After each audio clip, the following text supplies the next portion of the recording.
అమెరికాలో ఉన్నారు అనుకుందాం, లేకపోతే ఫారిన్ కంట్రీలో ఉన్నారు అనుకుందాం, ఫారిన్లో ఉన్నారు అనుకుందాం.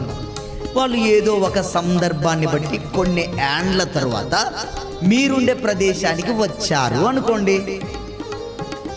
మీరు చాలా పూరి గిడిసిలో ఉన్నారు, ఎన్నిక లేని వారిగా ఉన్నారు. అలాంటి స్థితిలో ఉన్నటువంటి వాళ్ళ దగ్గరికి అమెరికా నుండి విమానములో నుండి దిగి వచ్చి మీ ఇంటికి వచ్చారనుకోండి, మీరు ఎట్లా చూసుకుంటారు వాళ్ళని? చెప్పండి. ఎంత గౌరవిస్తారు, ఎంత జాగ్రత్తగా చూసుకుంటారు. ఈడగుచ్చో, ఆడుగుచ్చో, అన్న ఈడుగుచ్చో, అక్క ఈడుగుచ్చో, అక్క ఇది తింటారా, అది తింటారా, అక్క పాపం అక్కడ చల్లగా ఏసీలో ఉంటారక్క, అయ్యో ఈ ఎండకి ఎట్లా భరిస్తారో అని చెప్తూ ఉంటాం. వాళ్ళని ఫుల్ గౌరవిస్తూ ఉంటాం.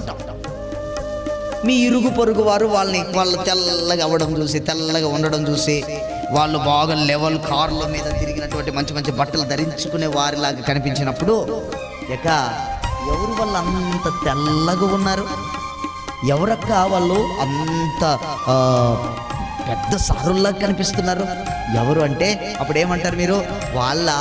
మా బంధువులు, మా వదిన, మా అన్నయ్య. అవునా? యాడుంటారక్క? అమెరికాలో ఉంటారు వాళ్ళు, ఫారెన్లో ఉంటారు. ఫారెన్లో ఉంటారా? అమెరికాలో ఉండే వాళ్ళు మీ ఇంటికి వచ్చినారా? అవును. ఏమక్క అంత పెద్దోళ్ళు మీకు బంధువులైనారు, అంత పెద్దోళ్ళు మీ ఇంటికి వచ్చినారు, ఎంత గ్రేట్ అక్క, మీ చుట్టాలు అమెరికాలో కూడా ఉన్నారంటే. దేవుడు ఆ అమెరికాలో ఉన్నటువంటి వాళ్ళను సృష్టించినటువంటి దేవుడు ఉన్నతమైనటువంటి ప్లేస్లో ఉన్నాడు. మరి ఆయనకి ఇంకెంత గౌరవం ఇవ్వాలి మనం?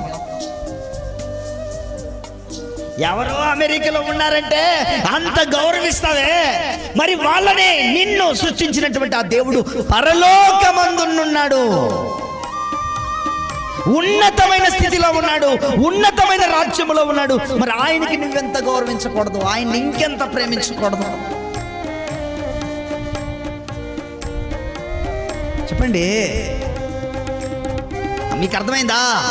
పరలోకమందున్న అంటే ఉన్నతమైన రాజ్యములో నివసించేవాడు, దీనులైనటువంటి వారిగా, దరిద్రులైనటువంటి వారిగా ఉన్నటువంటి మన ప్రార్థన, మనం మొరపెట్టిన తక్షణమే పరలోకమందున్న ఆ తండ్రి నీ ప్రార్థన వినడానికి చెవులు పెడుతున్నాడు, నీ ప్రార్థన ఆలకించటానికి ఆయన రెడీగా ఉన్నాడు.